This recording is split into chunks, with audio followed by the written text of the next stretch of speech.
In this lesson, we are going to begin constructing our city generator, starting with the cubs and then matching our road. I have a brand new scene here in Blender 4.3. I am simply going to select everything and delete it. And we will commence by adding a plane, which will form the base mesh for our city. Let's rename this as Big City Notes. I am going to enter edit mode, and I will scale it up 100 times. It will just provide me with a very large canvas to work on. Right-click and subdivide. Provide me with extra geometry, and we are going to use this as discussed in the previous chapter, where the edges of our base mesh become roads and the faces form the city blocks for the buildings. Let us exit edit mode. We proceed to the geometry nodes workspace. When I disable my gizmos on top, it gives me additional room to add a new geometry node network. I am going to rename this as Geometry Nodes B City. And before I begin constructing anything, I want to add several parameters onto the modifier panel itself. I realize that we are going to require some. So by pressing N to bring up our properties sidebar under the group sockets and under our inputs, which are to be with this. And I am also going to add a new panel because I want to separate these. I will rename this panel as Road Settings. And later we will have another panel for our buildings. Let's drag the sockets inside. The first thing I change is the first socket. I change this to an integer. Let's rename this. And this is going to be our number of lights. I take the single value box that just toggles this attributes toggle here. You are not required to do this, but I find it somewhat distracting, particularly since I will be using only single values and inputs instead of named attributes in my modifier panel. Thus, the default is set to 2, and a minimum of 1 is enforced. Add another input which can remain a float. You are not required to do this, but I find it slightly distracting, especially when I know that I'll be using only single values and inputs instead of named attributes inside of my modifier panel. So the default is going to be 2, and we'll have a minimum of 1. But add another input. We can leave this as a float. I'm going to change the subtype distance again and set a single value. And we're going to call this one line width. Set a default of 3 and a minimum of 1, not 2. It doesn't really matter. We'll say our line width is going to be 3. Instead of adding a new one, I'm just going to click this drop down and duplicate it a couple of times. Rename this to shoulder width. Set a minimum of 0 and a default of 1. And then finally, this one is going to be our sidewalk width, which is going to be a minimum of 1 and a maximum of 5. We'll leave that as a default of 3 knots. Okay. We're going to use these values to calculate the overall total road width, which is a value that we're going to need a number of times throughout this setup.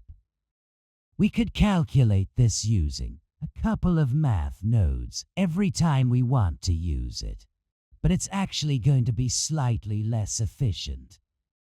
It is better to compute it once at the start, store that value as an attribute, and then we can call or reference that attribute later when we need it. So let's just begin. Let's add a new attribute node store named attributes. We'll simply drop this over the top here.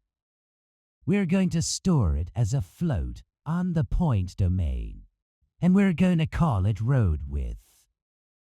You'll see now in our spreadsheet that there is an attribute called road width, and it has a value of 0. If I just change this, you can see that we're altering the attributes. So what do we want to set up? Well, we're going to need a couple of math nodes to figure it out. So we're going to go to the Utilities math node.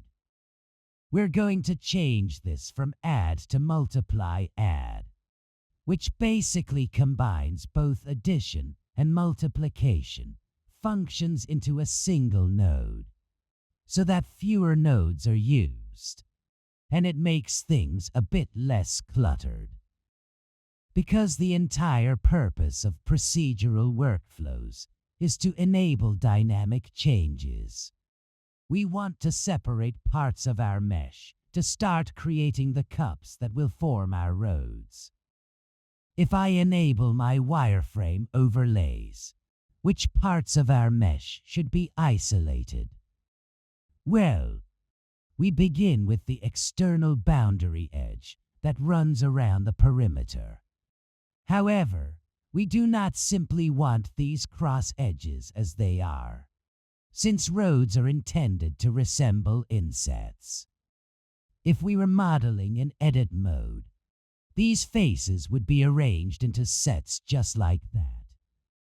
Excuse my rather rough sketches with my Marseille, but those intersections represent the actual road. This is going to be our road. So we start by separating the external boundary edge using the mesh grade edge neighbors node. When I press Ctrl and Shift and left click, a viewer node appears displaying the face count output from our edge neighbors. I then enable the attributes text overlay so that the values become visible. You can see that one edge shows a value of 1 because it is connected only to one face, while another edge shows a value of 2 because it joins two faces. At that point, we employ a compare node to test when the face count equals 1 whether set as a float or an integer is irrelevant. This produces a Boolean result, which we feed into the separate geometry node under geometry operations. That node isolates the external edge based on our selection. I prefer using the separate geometry node rather than the delete geometry node, because it also gives an inverted output.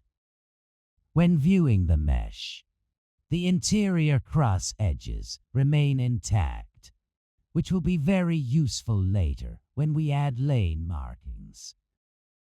We avoid redoing these calculations by simply converting this to a curve using the mesh to curve node. And next we need those insets.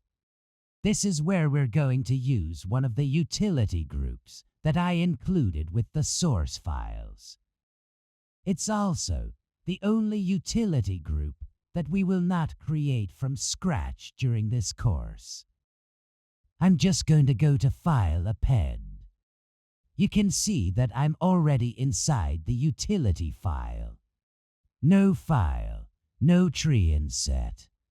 I'm adding this by going to Group Inset. If I enter this group, you'll notice it contains quite a few rather complex math nodes and some facts model that I won't really explain.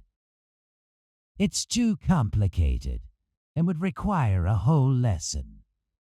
So to simplify things, I'm not going to break it down.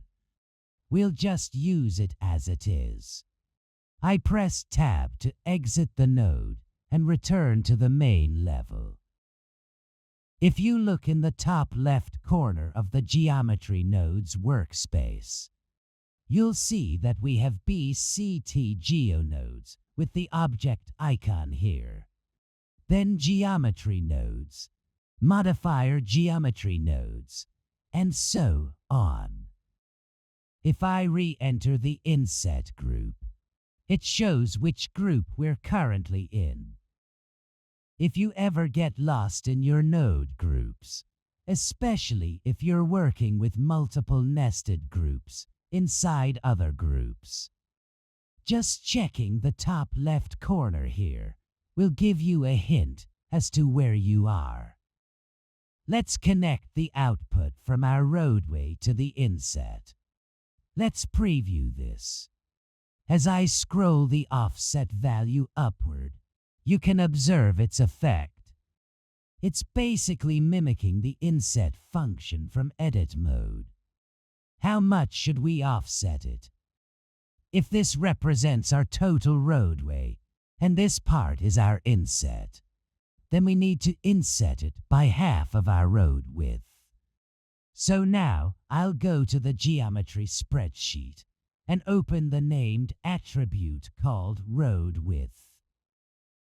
I'll copy this attribute directly and paste it into our node's setup. Then I'll drag from this value into a multiply node and set the multiplier to 0.5.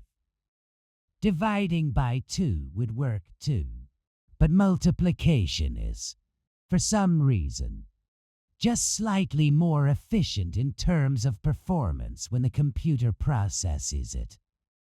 I have no clue why that's the case. So if you can multiply, do it.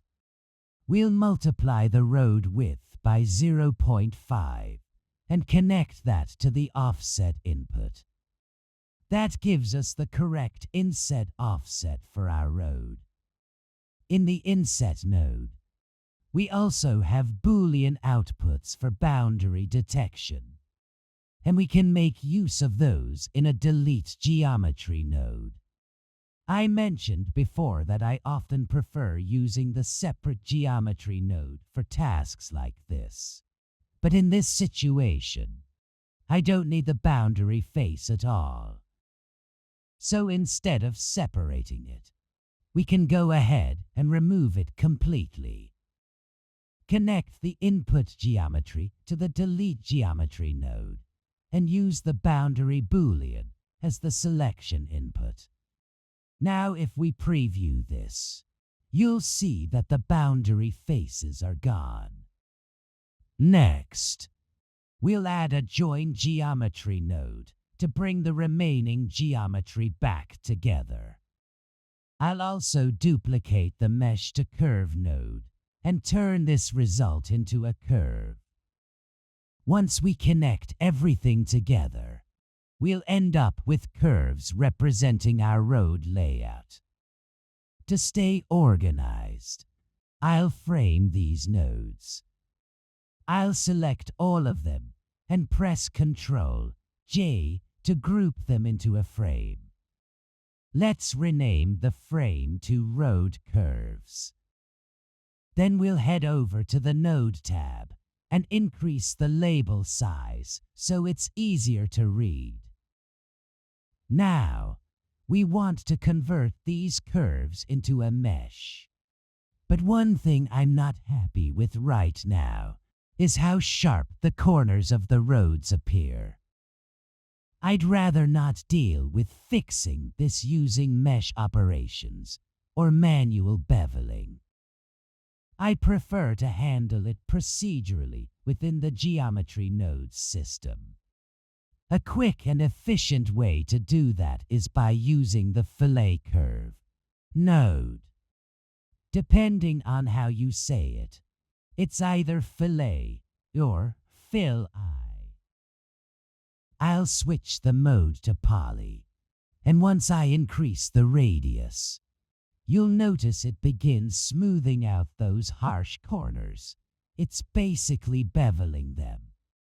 I'll change the resolution to 12, which gives us nicely rounded edges. Now, we need to decide on a good radius value. This is something we'll most likely modify later, using procedural noise. And you'll understand why when we get to the part where we generate the sidewalks. For now, I'll set the radius to 4. Leave the limit radius option unchecked so it's not clamped. If I start increasing the value, you'll notice that the fillet stops growing beyond a certain point unless that option is disabled. With the clamp off, overlapping can happen, but I'll leave this setting off for the time being. Now let's fill the curve using the fill curve node. Set the fill type to triangles. To finish organizing the node tree, I'll select these nodes and press Ctrl+J to place them inside a frame. Let's call this frame road mesh. There are still a few issues left to resolve with this setup, but we'll deal with those in the next lesson.